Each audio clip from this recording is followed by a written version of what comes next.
Welcome back. The 24th Nigerian Economic Summit has just ended in Abuja with participants looking at issues surrounding governance and institutions. It was a unique opportunity for participants to interact and share thoughts on key issues and challenges facing the Nigerian economy. But one would ask, all these years of talk, what has changed? Now, joining me now is a financial and management consultant and the managing director and CEO of Flame Academy and Consulting Limited, Mr. Orji Udemezwe, to look at some of these issues. Good afternoon, Mr. Good morning, Mr. Udemezwe. Good morning, Chimeze. It's always my pleasure to be in this studio. Thank you for inviting me. You're welcome. Now, the Nigerian Economic Summit has held for several years now. Would you say this has impacted the economy in any way, or it has just been talk? Oh yes, definitely. That is one of the most important economic gatherings we have in this country every year. It's gone on for more than 2 decades. I think it was just around the early 90s that idea came up, maybe under interim President Shoneko, and that discussion started.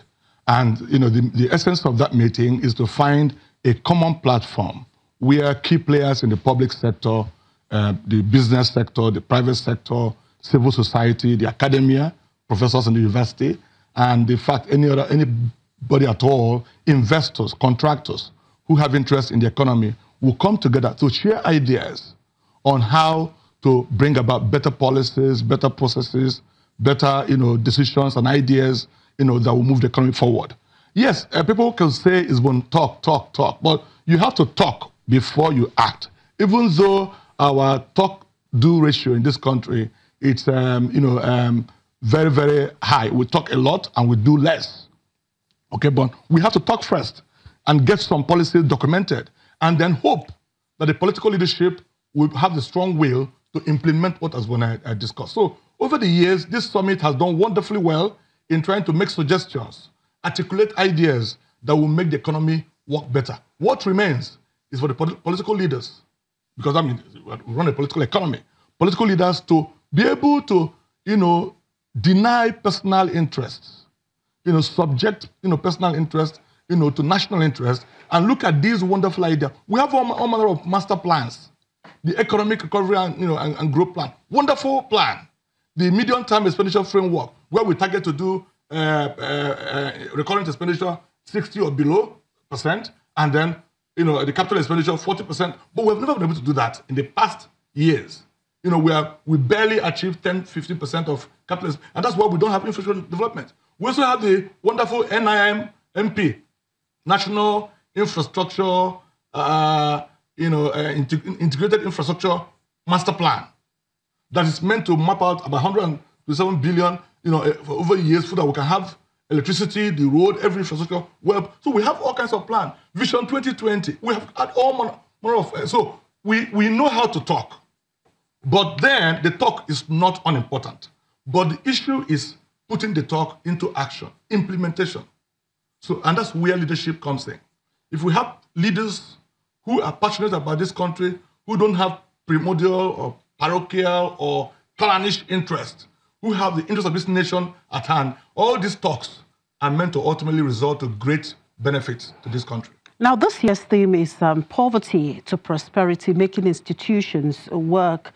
First, let's look at poverty. Are the governments really serious about addressing the issue of poverty in Nigeria?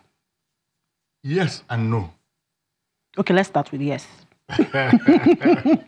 Yes, because you can see some kinds of effort being made in the economic recovery and growth plan. You can see some effort, even though the effort has weakened because of the increasing oil price. We're making good money again, and we're stepping down those efforts. You could see the effort even the central bank was making, even though the central bank is meant to be the custodian of monetary policy, but have gone even fiscal, spending money to grow the agricultural sector, the anchor borrowing project and all of that. Okay, you can see some efforts, even in the past government up to now, some efforts by the Ministry of Agriculture to see how we can promote agricultural lending, agricultural products, post-harvest technology, processing, to some extent, and to the point that even we had some news in Anambra at some point that a lot of export of vegetables and all of that happened. We're trying to cultivate our own rice so that we can substitute foreign rice with local one and reduce the amount of dollar we need to import things. So all that you can say are good efforts to minimize poverty, because the only way poverty can reduce is when we empower people to produce what they eat, when we provide jobs. And in as much as the economy is driven by oil sector cannot provide the amount of job we need to run this economy. So private enterprises, small farm holdings, post-harvest technology companies, processors, fish farmers, they have one or two people supporting them. That's how to create employment. The government continued effort over the years to do direct employment generation is costing this country a huge lot. Government cannot provide employment that will match 200 million people, moving forward in this economy. So we need to think differently. We need to see things from a different perspective. Government should stop that, because already we have a massive problem with our civil service.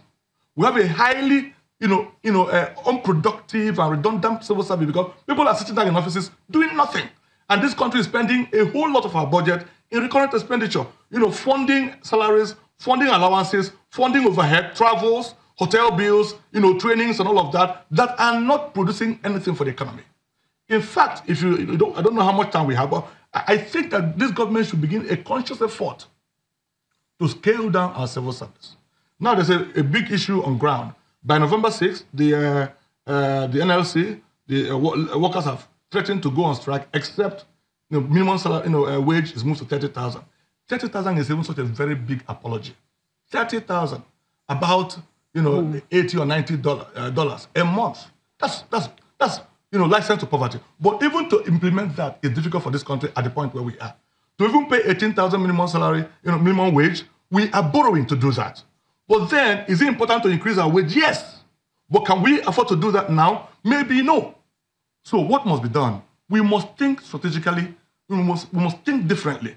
We cannot continue to carry the civil service, current expenditure the way we are doing it now. So I suggest that this government must sit down and see how can we, tactfully and gracefully scale down our civil service. One, I insist that projects like IPPI, that's integrated payroll system, must be fully implemented by all agencies, all MDAs.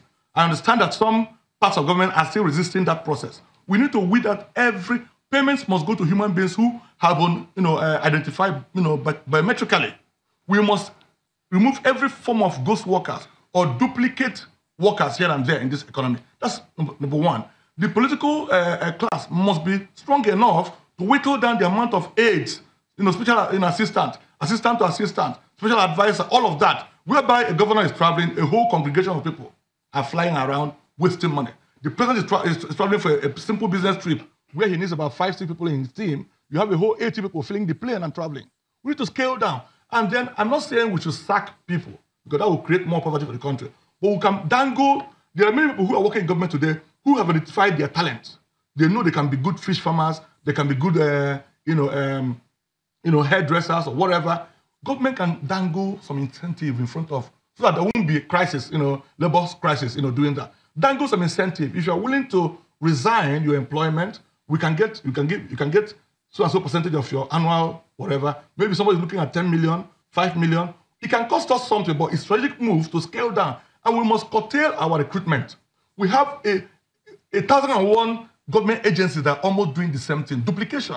Yeah, that is where, that's costing us a lot. So we must sit back and look at this nation as a business. What can we do to create efficiency?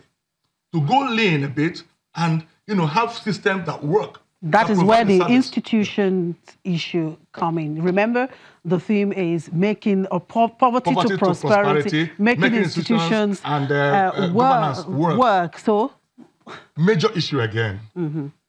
One of the major factors for any nation to transform growth into the, in the field of economics, the concept of economic growth has been clearly discerned from economic development.